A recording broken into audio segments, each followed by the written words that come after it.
We started off with trainers of the war, then we went to fighters of World War II, then we had a couple of cargo planes, bombers.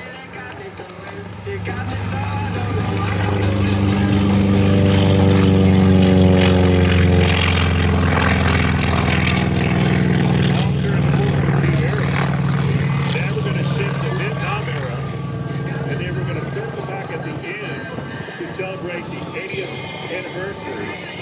Hang on.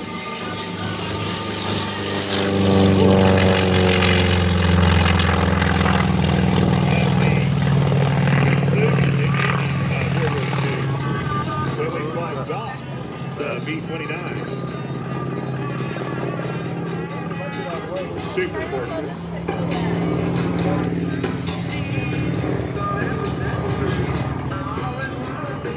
All right, here comes the 847. Our pilot today is Gerald Ford. Now, he's from Stanton, Texas. Yeah, Stanton, Texas. He's 38. He's retired multi-millionaire. He worked in the oil field out here in this area of West Texas, but then he fell in love with flying at the age of 3. And it just got all his ratings by the time he was 18 years old, and has worked his way into the aviation world as his profession. And he flies professionally. He flies a litany of different types of airplanes, but the A4, the plane that he's going to fly today, is one of his favorites. Let's listen in on takeoff roll.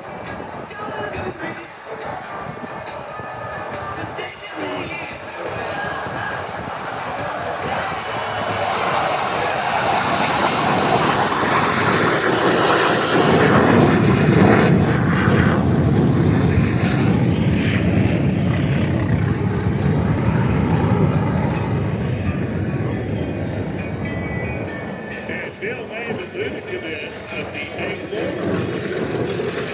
Looked originally designed to carry a nuclear weapon. He dropped the first bombs of the Vietnam conflict. Heroes in Vietnam got to burn a buckle. In plane heroes in those conflicts. The Marines used the TA-4 as a fastback in Vietnam. The Navy's were first aircraft deployed outside. Also, a unique fun fact, the U.S. Navy Blue Angels flew the A4 from 74 to 86. Top Gun used the A4s up until 1999. And the last Navy retired their A4 in 2007. So it's an interesting airplane. It's really survived the test of time.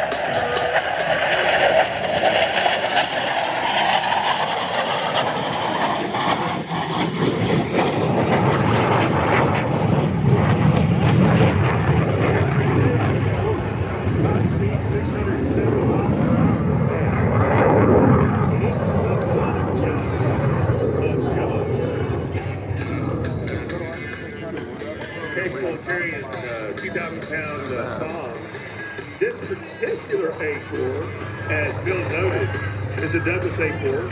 It's a Skyhawk. There goes the T-28 overhead, by the way. This particular A4 that you see today was manufactured in 1967 in El Segundo, California. Here we go, another fast, show up.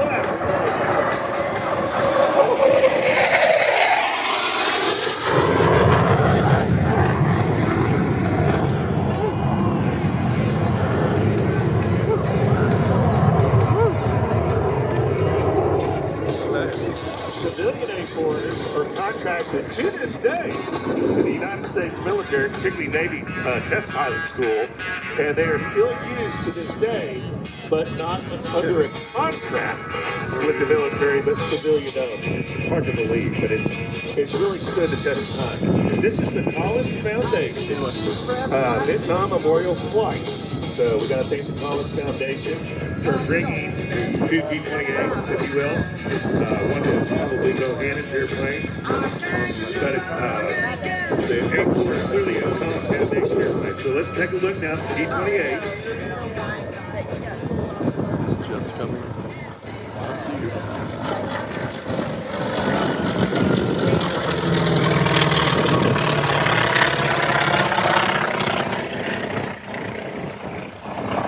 during that time, Vietnam, you would have airplanes like the T-28s at high above. And then here comes the fast mover. Check it out.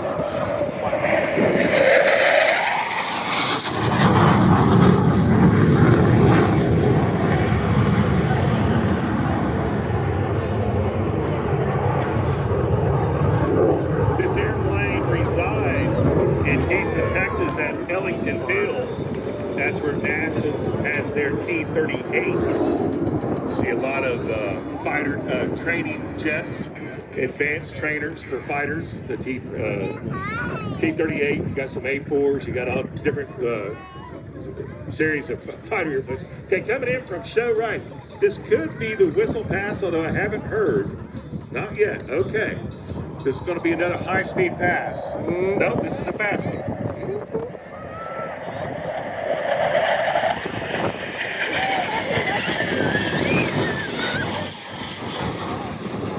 Well, that was the Whistle Pass.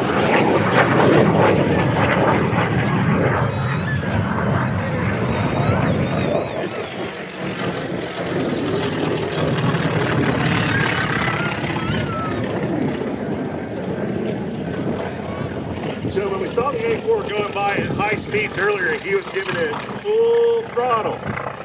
Again, maximum speed is 670 miles per hour. Mach, if you will, is a function of density, altitude, ambient air conditions, density, moisture in the air, these type of things. So the airplane cannot go supersonic, but it can go about 94% of Mach, which is pretty darn fast. And we're going to see him one more time from show left in a high-speed pass.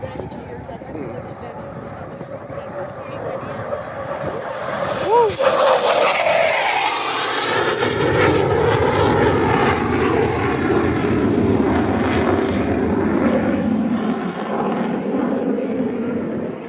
We're very fortunate that the skies over Midland clear, so that A4 can conduct these high-speed passes. As you can tell, once he pitches the nose up, when you're going north of 500 miles per hour, you're going to gain altitude quite rapidly. Meanwhile, flying high cover are a pair of T-28s, making sure all things on the ground are secure after the bombing run by the A4.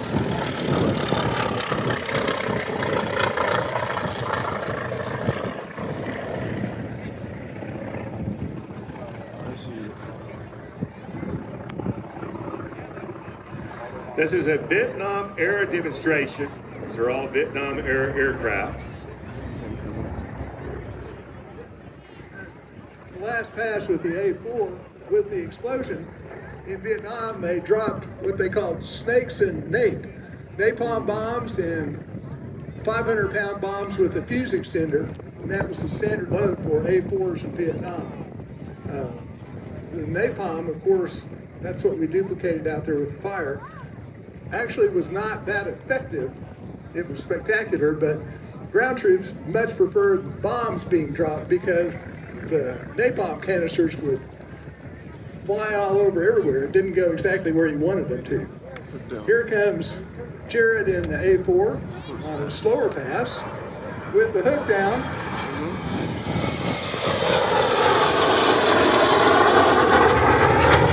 Subsonic airplane, but very effective both in Vietnam and then in the training role for both the Army, or the Navy and the Marine Corps. The Fennec overhead here, the French markings, was used in Algeria as the French tried to keep their colonial holdings intact. They weren't successful, but they tried. And the Fennec, actually I think that's French for desert rabbit, which is, leave it to the French. Well, you never know what the French are up to, but the markings on this, this is the Marine markings, correct, Bill? This is the Playboys, is what Jared has written down, so that's their squadron. And anyway, so that's the A4, very unique airplane. He did one pass where he had the power back to idle. It's called a whistle pass. Pardon that we missed that, but if you were paying attention, it had a unique whistle sound as it was going by. He may do another one, unlikely.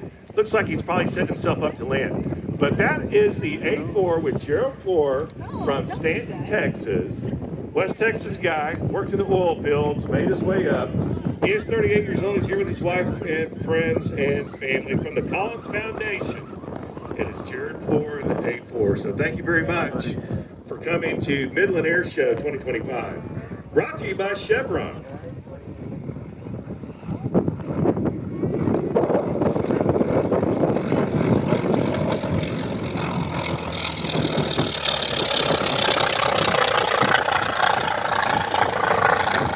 Nice photo passes from our pair of T-28s.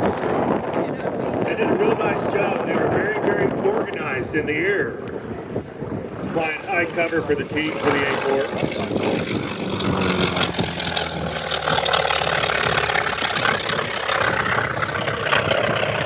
All right, coming over our left shoulder one more time should be our A4 for a photo pass. And if so, it would probably be a fairly fast pass. I'm just speculating here.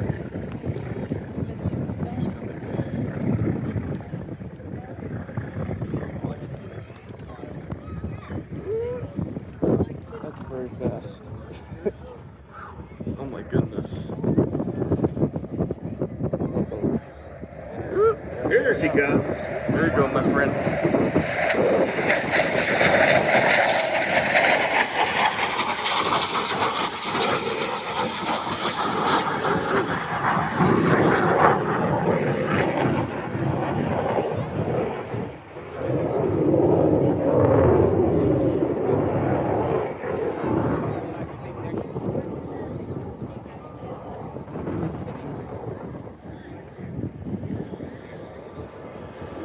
Okay, we're gonna get these aircraft back on the ground. Then we're gonna carry on with the next part of our show, which quite frankly is my favorite act. And it is Aaron Taylor in the Super Steerman. I'm gonna tell you about it here in just a second, but we're gonna launch a lot of airplanes ahead of Aaron Taylor.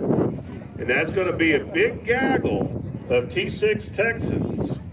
And we might invite Bill back up just briefly before we do the T6 Texan demo, or just talk about it briefly. There's gonna be a big gaggle of 7 AT6 Texans that are going to be flying overhead Midland. Now 7's a big number, and you have to be formation qualified. So I'd imagine they might be in a group of 4 and then 3, or maybe, 3 and then 4. There you go, all right?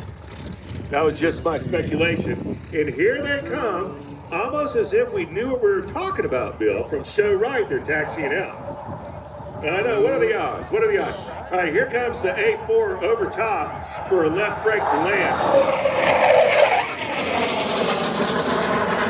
You know, Bill, as old as that airplane is, it looks very modern. And it stood the test of time. Like I said, civilian-owned A4s are still contracted, as I recall. In fact, I know because I see them. To what do they do out there? They do basically the A4s that are used in civilian are used for radio and weapons testing. Hey. There's I think it's called Flights. I can't remember the name of the company, but they operate like 6 of them out in Nevada. And it's a very reliable airplane. It has a nice, reliable engine, so it's stayed in use for civilians too. Coming by, we have all of our AT6 SNJs. Parker Raffin in the SNJ-5.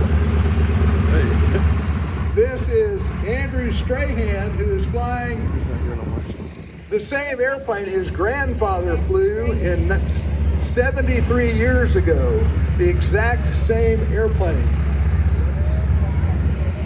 Here we have Joe Gammertsfelter flying in number 24. It's actually a North American Harvard, but that was my airplane. I can't remember who that is. My bad. This is Garrett Raffin in the family-owned AT6 Texan. That's his father flying the first T6 Texan. Chris Aycock